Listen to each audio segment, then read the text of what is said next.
اعوذ باللہ من الشیطان الرجیم بسم اللہ الرحمن الرحیم الحمد للہ رب العالمین الرحمن الرحیم مالک یوم الدین ایاک نعبد و ایاک نستعین اہدنا الصراط المستقیم صراط الذین انعمت علیہم غیر المغضوب علیہم ولا الضالین۔ سب تعریفیں اللہ کے لیے ہیں جو تمام جہانوں کا پالنے والا ہے، بہت مہربان، رحمت والا، جزا کے دن کا مالک۔ ہم تیری ہی عبادت کرتے ہیں اور تجھ ہی سے مدد چاہتے ہیں۔ ہمیں سیدھے راستے پر چلا، ان لوگوں کا راستہ جن پر تو نے احسان کیا، نہ کہ ان کا راستہ جن پر غضب ہوا اور نہ بہکے ہووں کا۔ تمام تعریفیں اللہ کے لیے ہیں کیونکہ تمام چیزوں کا پیدا کرنے والا خالق، مالک، رازق، رب وہی ہے۔ یا تو بلا واسطہ تعریف اللہ ہی کے لیے ہے، اور اگر کسی شے کی تعریف کی بھی جائے، مخلوق کی تعریف کی بھی جائے، تو بالواسطہ وہ اللہ تعالیٰ ہی کی تعریف ہے کہ اس کے پیدا کرنے والے نے، اشیاء کے، مخلوق کے پیدا کرنے والے نے ایسا بنایا کہ اس کی تعریف کی جائے۔ اس کی شان میں بیان فرمائی، تمام جہانوں کا پالنے والا، آسمان و زمین، عرش و فرش، شرق و غرب، جن و انسان، فرشتے اور جملہ مخلوقات، اور اس کے علاوہ وہ تمام جہان کہ جنہیں ہم نہیں جانتے، اور وہ جہان کہ جسے ہم جانتے ہیں، ان سب کا رب، سب کا مالک، سب کا آقا، سب کو پالنے والا، سب کو اپنی شان ربوبیت سے فیض دینے والا اللہ تعالیٰ ہے۔ اور اس کی شان ہے کہ بہت مہربان ہے، بڑی رحمت والا ہے۔ اس کی رحمتوں کی بارشیں چھما چھم ہر آن برس رہی ہیں۔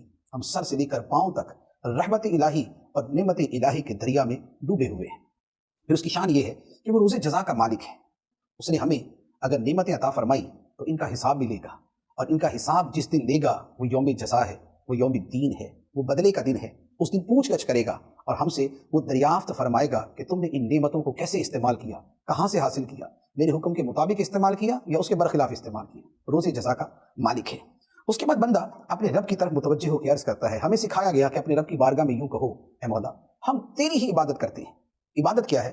عبادت نام ہے اس چیز کا کہ بندہ اللہ تعالیٰ کو معبود حقیقی سمجھتے ہوئے، اسے مستقل بذات سمجھتے ہوئے، اسے واجب الوجود سمجھتے ہوئے، اور اپنی عبدیت کا اعتراف اور اقرار کرتے ہوئے اس کی بندگی کرے۔ اب اس اعتقاد کے ساتھ جو بھی کیا جائے گا وہ عبادت میں شمار ہوگا۔ تو ہم تیری ہی عبادت کرتے ہیں اور تجھ ہی سے مدد مانگتے ہیں، تجھ ہی سے مدد مانگتے ہیں، کیونکہ حقیقی مدد کرنے والا اللہ تعالیٰ ہی ہے۔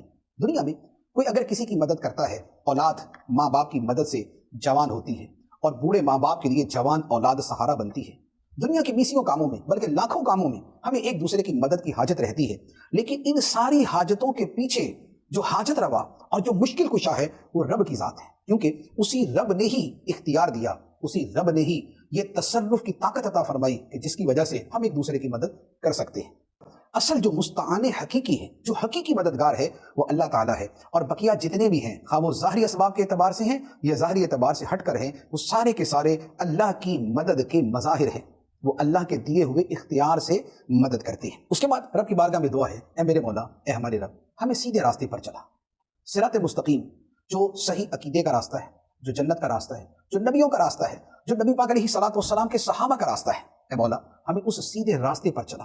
وہ راستہ کیسا ہے؟ فرمایا راستہ ان کا جن پر اے مولا تو نے انعام کیا۔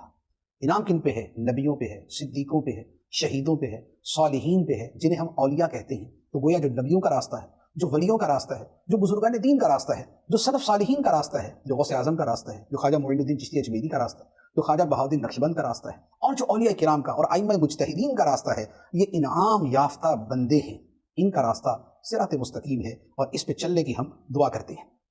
اور اس پر چلنے کے لیے یہ بھی ضروری ہے کہ جو گمراہوں کا راستہ ہے اور جو اللہ کے غضب کے شکار لوگوں کا راستہ ہے، اس سے بچ کر چلیں، اس سے پناہ بھی مانگیں۔